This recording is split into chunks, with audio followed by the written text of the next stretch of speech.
Oi, tudo bem? Tem vídeo novo chegando com mais conteúdos para você. Organize seu material e curta ao máximo a aula que vem por aí.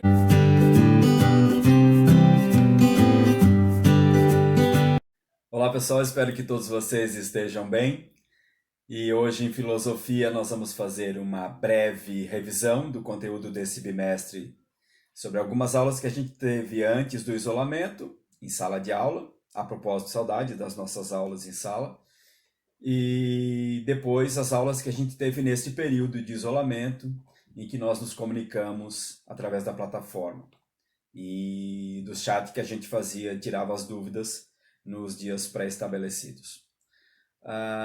Tem um último tema hoje ainda, e antes da revisão eu vou comentar sobre esses dois temas, que é a filosofia na polis grega, né, onde tinha a praça chamada de Ágora, e na Ágora se fazia as conversas, se fazia os encontros, se tomava as decisões, se conversava a respeito dos problemas e das soluções que se poderia encontrar para a cidade, né? Então, a polis, a cidade, e a Ágora, a praça onde as pessoas se encontravam e faziam essas tomadas de decisões e essas conversas.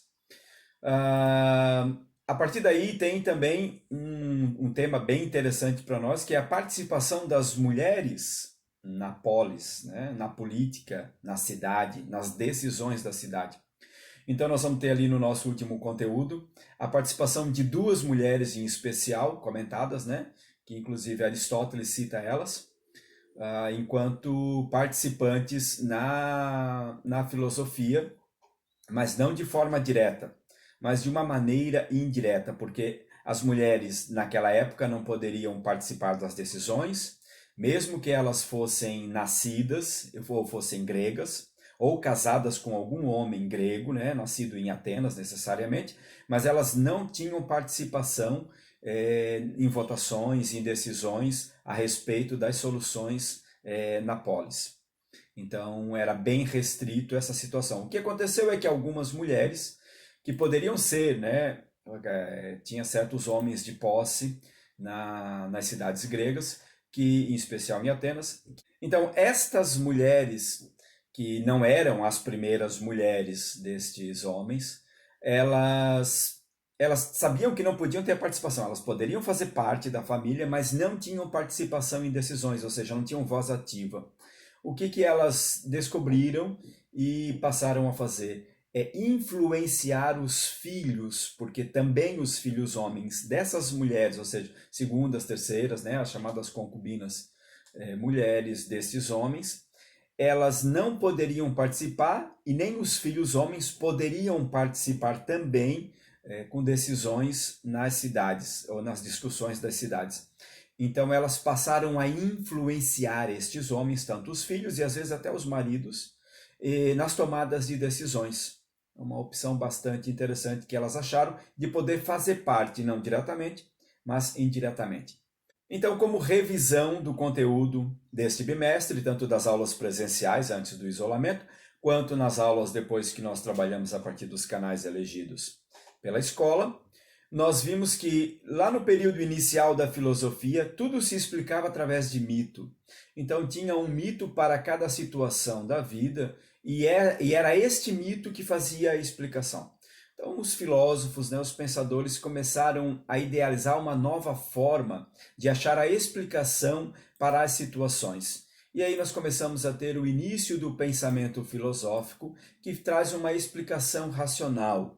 E a partir dessas ideias, nós estreamos com Tales de Mileto, onde ele busca uma explicação e ele se cansa dessa explicação mitológica, dessa ideia de... Porque o mitológico vem a partir de uma ideia de crença, de uma ideia de religião, e ele pensa que essa explicação não é suficiente para as dúvidas que se tem para todas as coisas. E aí nós entramos com os pré-socráticos, que começam a buscar uma origem para todas as coisas, ou seja, da onde surgiu tudo isso que nós temos, o universo, o ser humano, os animais, o meio ambiente, da onde que veio tudo isso? Então, cada pensador, cada filósofo vai ter uma ideia e vai eleger uma situação para dizer que isso é que é a origem das coisas, né? Então cada um tem uma ideia, o fogo, o ar, o átomo, enfim. Vimos isso através dos conteúdos que nós trabalhamos. Depois, então, nós vemos com o ser e o devir de Heráclito e Parmênides, também ainda nesta ideia da arché, de uma ideia original, da origem das coisas, e eles vão trabalhar, um vai trabalhar o movimento e o outro o não movimento, o ser e o devir, e assim por diante. E aí chegamos com Sócrates, em retórica e dialética, trabalhando esta ideia, e ele organiza então o seu pensamento, a sua forma de conhecimento, através da ironia, né, e a maiêutica, onde ele pergunta às pessoas, ele interpela as pessoas, buscando respostas nelas mesmas.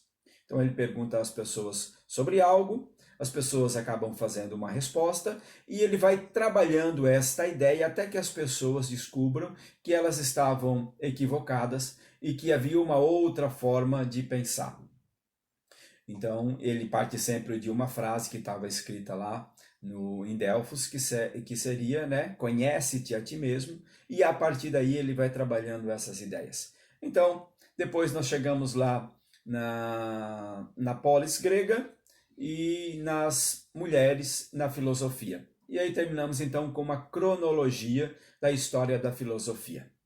Curtiram o conteúdo? Espero que vocês tenham aproveitado ao máximo a aula de hoje.